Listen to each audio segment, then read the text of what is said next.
Bonjour Daniel Zaidani. Bonjour Anne-Constance. Alors on va avoir successivement le Daniel Zaidani, porte-parole de Marine Le Pen, le Daniel Zaidani également conseiller départemental d'opposition, mais on va d'abord parler au porte-parole de Marine Le Pen.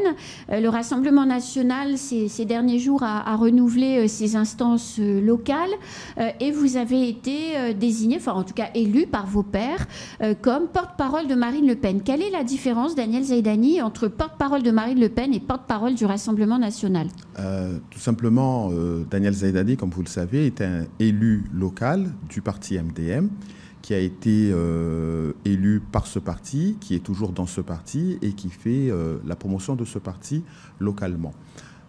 Néanmoins, comme tout élu MDM, nous avons, chacun d'entre nous, une vision de comment devrait être dirigée la France et des candidats à soutenir. À titre personnel, clairement, je l'ai indiqué à plusieurs reprises, que moi je crois à un changement potentiel d'orientation politique pour la France qui se déclinerait à Mayotte, mais avec à la tête du pays Marine Le Pen. C'est pour cette raison que je ferai tout ce qu'il doit être fait en local pour que les Mahorais adhèrent pleinement à ces idées qui nous permettra de changer la France. Vous savez, on parle beaucoup de Umbushu actuellement. Bien évidemment, tout le monde encourage cette démarche-là, moi le premier. Mais pour être très franc avec vous, je pense que c'est beaucoup de paroles et il y aura très peu d'actes. Parce que la réalité du terrain, actuellement, veut que lorsque nous regardons ce qui se passe, lorsqu'on fait des petits décasements, la priorité de tout décasement, c'est le relogement. Aujourd'hui, on nous parle de faire des décasements à une échelle très importante, mais ce qui n'est pas dit et ce qui se fera, à mon sens, c'est surtout une politique de recasement à une échelle très importante. Or, nous n'avons pas les structures pour recaser. Donc, finalement, j'ai bien peur que toutes ces paroles que nous entendons actuellement n'aboutiront pas à grand-chose. Mais ça veut dire tout simplement qu'il y a des préalables à mettre en place, des dispositions juridiques spécifiques à mettre en place préalablement sur le territoire de Mayotte. Si on ne les fait pas, je pense que cette opération risque de conduire à de grandes désillusions. Du coup, et avant qu'on bascule sur la politique 100% locale, une motion, enfin plusieurs motions de censure du gouvernement, dont une transpartisane qui est poussée par le groupe Lyot, auquel appartient Estelle Youssouffa. Vous souhaitez que le gouvernement tombe? Vous souhaitez qu'on aille vers la dissolution? Ce qui est certain, c'est que lorsque j'entends le président de la République s'exprimer dans les médias ce week-end, c'est-à-dire vendredi, me semble-t-il, pour dire qu'il était très inquiet de ce qui se passait à Mayotte avec les violences, et que je vois finalement le reportage qui est passé hier à la télé, on se dit, ah ben voilà un monsieur qui était au courant qu'il y a un reportage gravissime, en plus qui était titré « Le chaos à Mayotte », passe dans les médias pour s'exprimer de cette inquiétude. Bon, ben, il faut quand même lui rappeler au président de la République que ça fait 6 ans qu'il est président de la République, ça fait 6 ans qu'il avait la possibilité d'agir, donc s'il s'en inquiète aujourd'hui, c'est bien, mais il a quand même un temps de retard. Aujourd'hui, ce gouvernement, à mon sens, ne fait pas ce qui doit être fait à Mayotte pour changer les choses. Donc moi, je vous l'ai dit, on nous parle de Umbushu, mais il faut d'abord mettre en place les institutions juridiques, il faut changer les institutions pour pouvoir véritablement arriver aux objectifs qui consistent à éloigner le plus de clandestins de ce territoire et faire en sorte qu'ils ne reviennent pas. Lorsque vous éloignez des clandestins et que dans le même temps on ne fait rien pour qu'ils ne puissent pas revenir, ça veut bien dire qu'on est vraiment dans une action plus de communication qu'une action qui vise à atteindre des objectifs. La violence à Mayotte et cette nécessité de lutter contre l'immigration nécessitent des mesures fortes, permanentes et durables. Ce n'est pas le cas actuellement. Daniel Zaidani, la semaine dernière, débat d'orientation budgétaire lors de la séance plénière du conseil départemental, une séance plutôt houleuse avec une prise de bec certaine entre vous et Abdoul Kamardine sur justement la question de la gestion, et si je ne me trompe pas, la gestion des ressources humaines. Vous êtes inquiet sur la situation financière du conseil départemental? Je pense qu'à un moment donné, on peut tenir tous les discours que l'on veut, mais la réalité chiffrée ne peut pas être démentie. Le conseil départemental vit au-dessus de ses moyens actuellement en mettant en place des dispositifs qui permettent effectivement d'accompagner un certain nombre de personnes, mais on a le droit de s'interroger. Lorsqu'on constate qu'effectivement que dans le domaine de santé sociale, on consacre énormément de moyens financiers pour accompagner notamment les mineurs isolés ou pour accompagner la petite enfance à travers les PMI, etc. Ou même, comme l'a rappelé le président, qu'on mène une grande action de vaccination pour faire face à des maladies qui n'existaient plus, on voit bien que le conseil départemental prend énormément d'initiatives dans ces domaines-là, qui va à l'encontre même des aspirations de la population. Lorsque vous dites que vous faites de la vaccination à grande échelle, alors que nous avons une ARS de plein exercice sur le territoire et qu'on entend que c'est le conseil départemental qui paye la totalité de la facture, on a le droit de s'interroger. Lorsque nous avons des PMI qui sont fréquentés à 90% par des personnes non assurées sociaux, alors que nous n'avons pas d'aide médicale d'État et donc de compensation pour pouvoir faire face à ces dépenses, on a le droit de s'interroger. 120 millions d'euros. Lorsque nous avons également une enveloppe conséquente de 66 millions d'euros qui est consacrée dans le domaine des mineurs isolés pour en accompagner le plus possible à travers notamment des ordonnances qui nous proviennent de la préfecture. Il faut bien être... Et que nous sachons dans le même temps que 80% de ces mineurs que nous accompagnons sont issus de l'immigration, directe ou indirecte. On est en droit de s'interroger sur ce que fait réellement le conseil départemental. On ne peut pas d'un côté mener une politique qui consiste à dire que nous voulons qu'il y ait une lutte contre l'immigration illégale, remettre en question les services de l'État avec cette régularisation à outrance qui est faite au sein de la préfecture en accordant des cartes de séjour à des personnes qui sont rentrées de manière clandestine sur le territoire, ou tout simplement en faisant en sorte qu'ils soient prioritaires dans l'accession aux logements sociaux. Moi, je crois que le conseil départemental doit également faire sa part du travail, parce qu'il n'est pas acceptable d'un côté qu'on décrit ce que fait l'État et que là où nous avons les moyens d'agir, on ne fait rien et au contraire, on est comme une pompe aspirante où on donne finalement le prétexte aux clandestins de venir sur Mayotte puisqu'ils savent que leurs enfants seront scolarisés, parce qu'ils savent que leurs enfants seront soignés, parce qu'ils savent qu'à défaut, ils peuvent même les faire venir seuls à Mayotte parce qu'ils seront logés par le conseil départemental. Moi, je considère que dans ce contexte particulier, là où le conseil départemental doit montrer des signes particuliers, c'est notamment dans le domaine des personnes handicapées qui, finalement, on constate qu'il n'y a pas d'évolution financière dans ce domaine-là.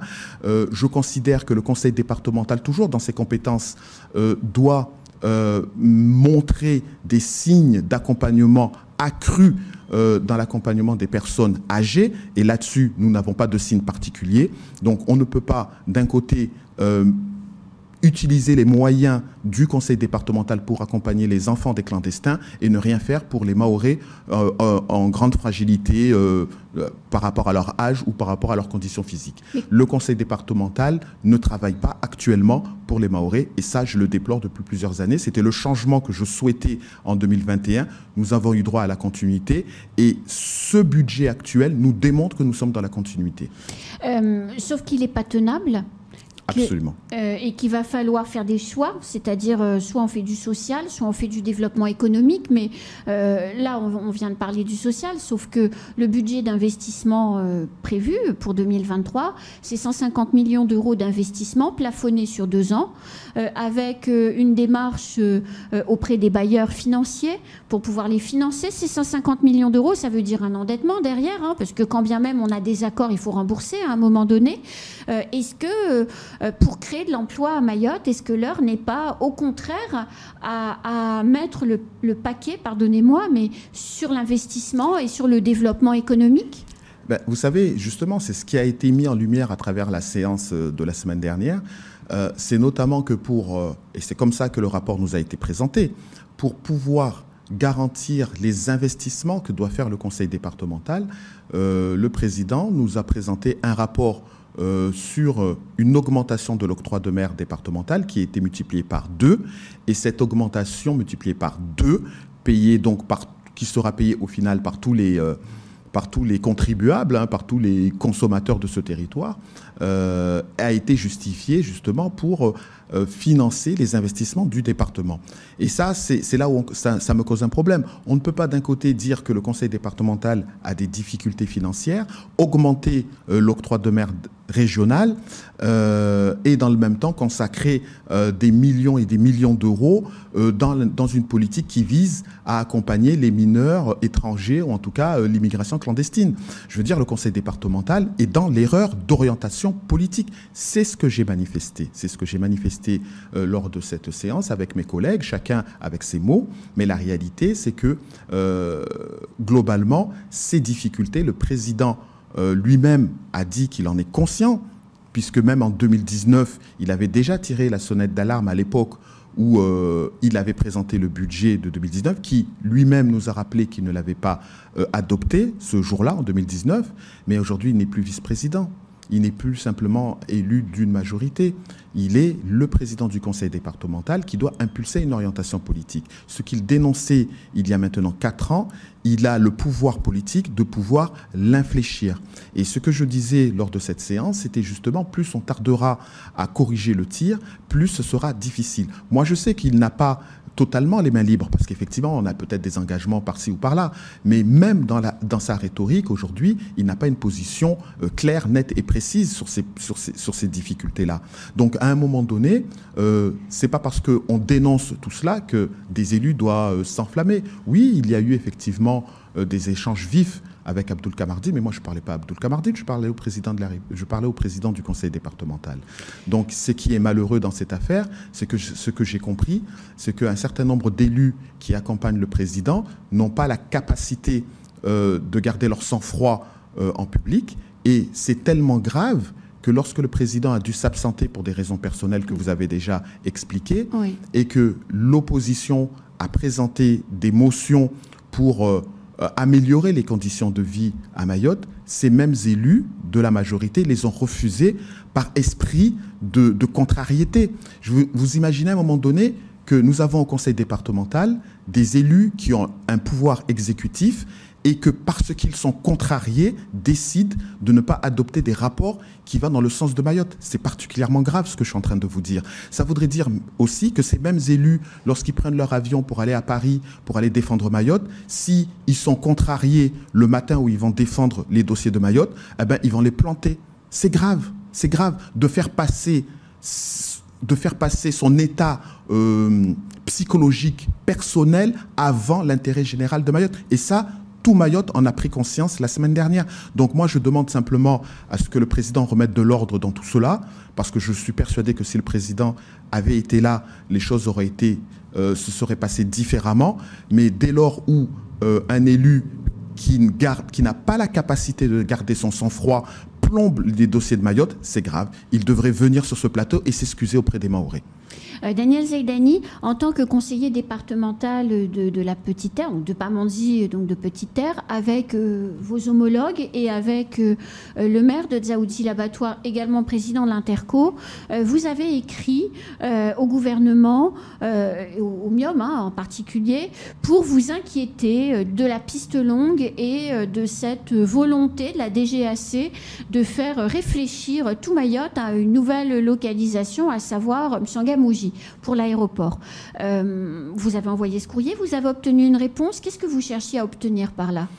Vous savez, je pense qu'à un moment donné, il faut quand même rappeler un contexte dans lequel nous nous trouvons, puisque cela fait maintenant plus de 40 ans qu'on parle de pistes longues. Il y a eu un premier allongement dans les années 90, mais qui n'est pas suffisant pour pouvoir faire décoller et atterrir des avions en pleine charge dans des même dans des conditions dégradées climatiques.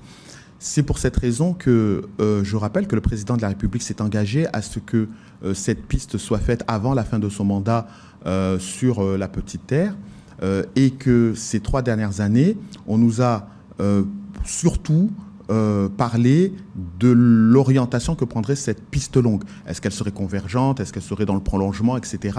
Finalement, un choix, après 3 ans de réflexion, a été arrêté, à savoir une piste convergente qui permettrait de répondre à ces contraintes que nous connaissons aujourd'hui. Et qui prend sur Pamandzi, pas sur le lagon, puisqu'on voit derrière vous la piste. Voilà, donc la piste convergente, en fait, va longer le front de mer de Pamandzi, et donc ça permettra ainsi de protéger dans l'avenir les atterrissages et éviter potentiellement des accidents.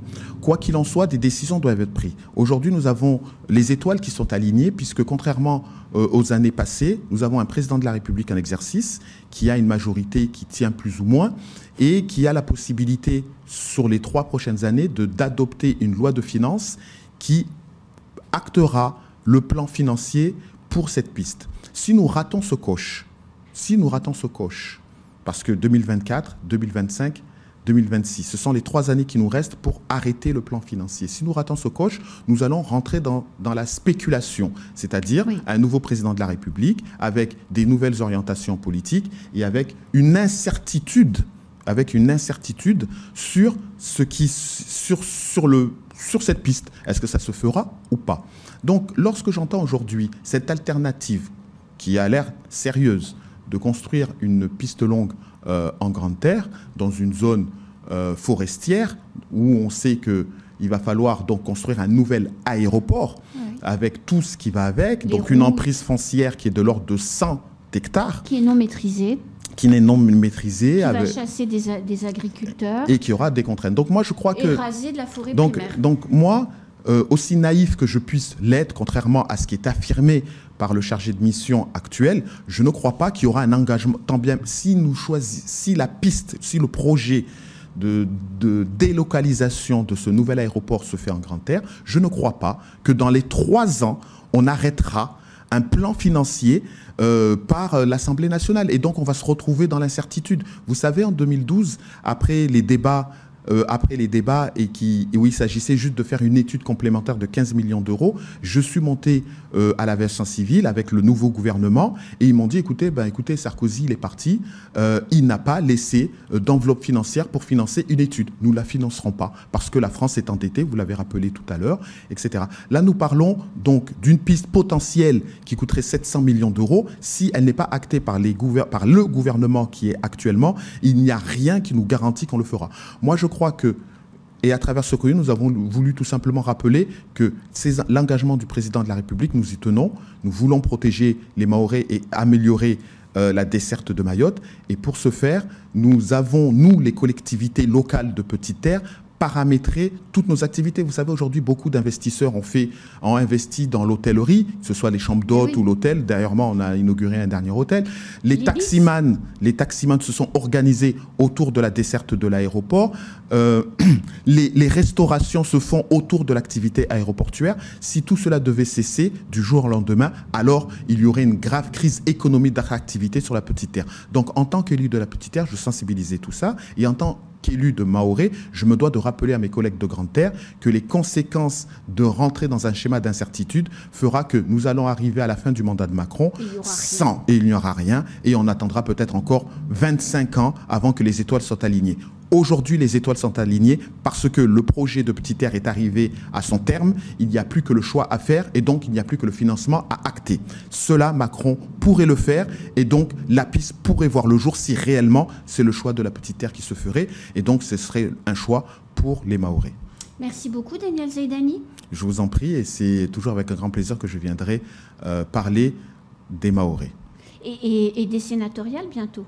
Écoutez, des sénatoriales aussi, puisque c'est un sujet de grande actualité, mais j'espère qu'en tout cas, qu'à l'issue de ces sénatoriales, Mayotte grandira et aura des voix qui porteront à Paris, pour le bien des Mahorais. Merci beaucoup. Je vous remercie, à bientôt. C'est la fin de ce temps de parole, tout de suite, la suite de nos programmes.